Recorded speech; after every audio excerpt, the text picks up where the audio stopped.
Bonjour à toutes et à tous, c'est un plaisir de vous retrouver pour une nouvelle émission de 100% Quintet. Ce mercredi, c'est l'hippodrome de Reims qui nous accueille pour la 12e étape du Grand National du Trot. Une compétition qui a réuni 16 compétiteurs qui en découdront sur les 2550 mètres de la piste.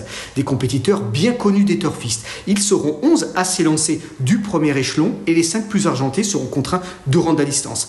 Vous allez voir, à l'étude du papier, on peut dégager 2-3 bonnes bases qui peuvent nous servir de point d'appui pour nos jeux. Et n'hésitez pas, en revanche, pour les 4-5e places, d'élargir un peu vos jeux, car on n'est pas à l'abri d'une surprise. Cette 12e étape du GNT est marquée par l'absence de Horace Dugoutier, l'une des stars de ce GNT 2023. Une belle occasion pour l'actuel maillot jaune, Gaspard d'Angis, son principal rival, de pouvoir creuser l'écart au général. En cas de victoire, il poserait plus que jamais ses jalons en vue de la victoire finale. Allez, il est temps de passer au tableau des partants. Tout en haut du tableau du partant, c'est le numéro 1, c'est Émir du Pressoir. Il a besoin de me rassurer et affronte un lot relevé. Je ne l'ai pas retenu. Le numéro 2, Ivric Viking. C'est le 5e du dernier prix de Normandie. Il effectue une rentrée. Je préfère le suivre pour l'avenir en vue de belles épreuves sous la selle. Le numéro 3, Eliossi. Avec le bon parcours, il fait partie des placés potentiels. Le numéro 4, Gaz d'Ocagne. Il se plaît à Reims et mérite d'être retenu pour les belles places. Le numéro 5, Emblème Orange. Il a des moyens, mais ce qui m'embête, c'est qu'il va être resté ferré. Ce qui tempère un peu mon optimisme. Le numéro 6, Inouï d'Anika. C'est un cheval classique sous la selle, sa spécialité de prédilection. Il est absent depuis presque un an et je ne l'ai pas retenu. Le numéro 7, c'est Diego Duhoulet. Il a peu couru cette saison et il a besoin de me rassurer. Néanmoins, une surprise de sa part n'est pas à exclure. Le numéro 8, Inexcess Bleu. C'est le cheval de classe du lot. Il compte désormais 2 parcours dans les jambes après une absence. Même avec ses fers, je m'en méfie pour la 3e place. Le numéro 9, Alicia Bella. Elle a des références à faire valoir. Il ne faut pas oublier qu'en début d'année, elle s'intercalait entre Écho de Chalancy et Pivalet. C'était à Angers. Elle a le droit, elle aussi, de lutter pour les places. Le numéro 10, Gaëlic du Rocher. En 3 participations au GNT cette saison, il a toujours terminé à l'arrivée. C'est un candidat, lui aussi, aux belles places. Le numéro 11, Fragonard d'Elo. Il est bien engagé à la limite du recul, mais est à la recherche de sa meilleure forme. Le numéro 12, Hidalgo de Noé. Il est premier à rendre la distance. Il est mal engagé et restera ferré. Dans ces conditions, je préfère le regarder courir pour l'avenir en vue de meilleurs engagements. Le numéro 13, Drop des Duriers. Il affronte une position relativement relevée. Il tentera de pimenter les rapports. Le numéro 14, Falco d'Avaroche, c'est le compagnon d'entraînement de Gaspard d'Angis. Il vient d'effectuer une rentrée et sera encore ferré ici. Il faut regarder courir en vue du Premier d'Isa prochainement. Le numéro 15, Gitano. Voilà une première base. C'est un élément de qualité. Il est régulier et il est capable de lutter pour les toutes premières places et même la victoire. Le numéro 16, Gaspard d'Angis. C'est l'actuel maillot jaune, comme je le disais. Il est bien engagé au plafond des gains. Il n'aura pas sur sa route Horace Dugoutier et je pense que de 6e victoire d'étape dans ce GNT 2023 est tout à fait possible.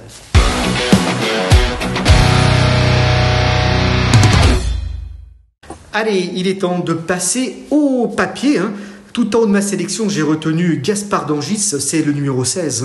C'est l'un des héros de ce circuit avec Horace Dugoutier.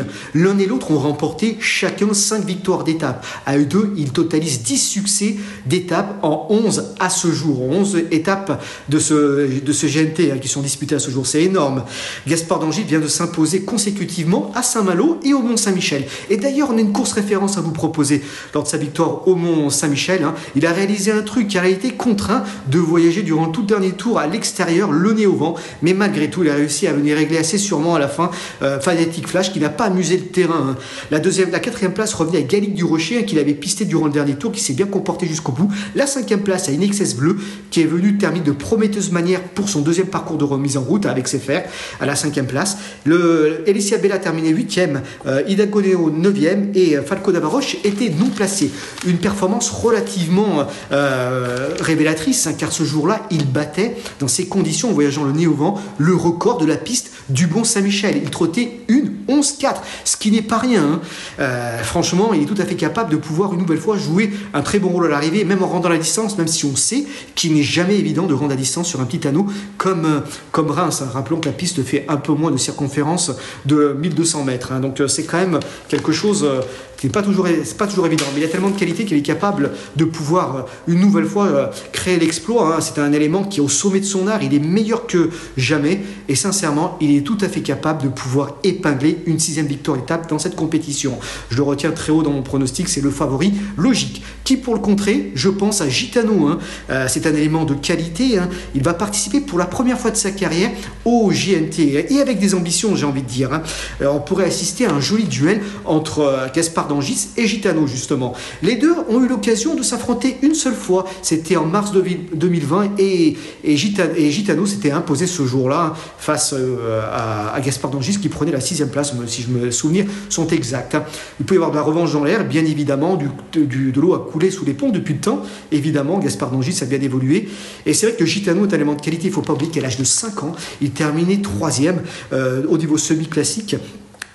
Derrière des chevaux comme Gelati Cut et Gallius, hein, ce qui n'est pas rien. Et lors de son avant-dernière sortie, à Vincennes, il battait des chevaux comme Galileo Bello et Gaspard Brion. Et lors de sa dernière tentative, il terminait 3e de Gaspard Brion, justement. Donc des lignes plutôt intéressantes. Et je le vois lutter vraiment activement pour les toutes premières places, d'autant que c'est un très très bon droitier.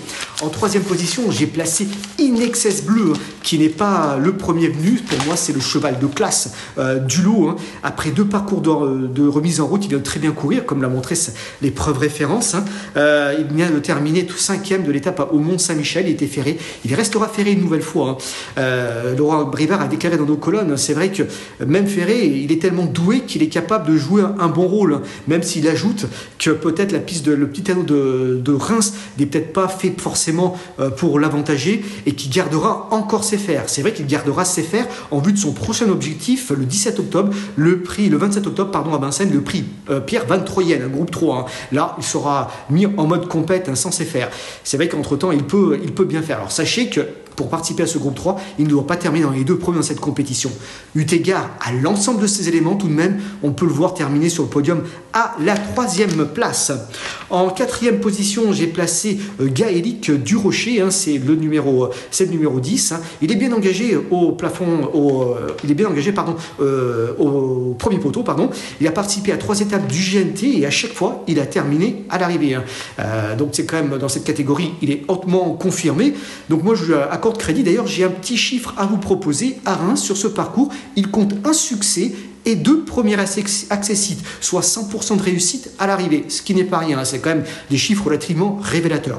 Et également, il a déjà marché une 13-1 sur ce parcours, c'est le concurrent le plus rapide du lot avec le Fragonard d'Elo, hein. Sachez-le, une réduction qui lui permettrait bien sûr de terminer à l'arrivée.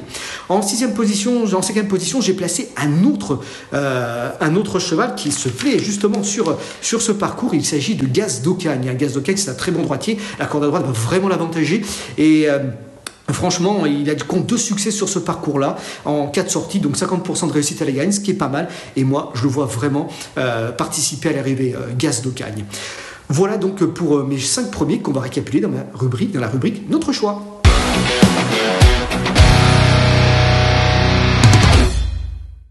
Allez, dans la rubrique Notre choix, j'ai placé tout en haut de ma sélection le numéro 16, Gaspard d'Angis, suivi du 15, Gitano, suivi du 8, In Excess Bleu, suivi du 10, Gaëlic Durocher et du 4, Gaz d'Ocagne. 3 petits chevaux pour compléter une sélection de 8 chevaux, le 9, Alicia Bella, le 3, Eliossi et le 7, Diego Duhoulet, qui peut pimenter les rapports.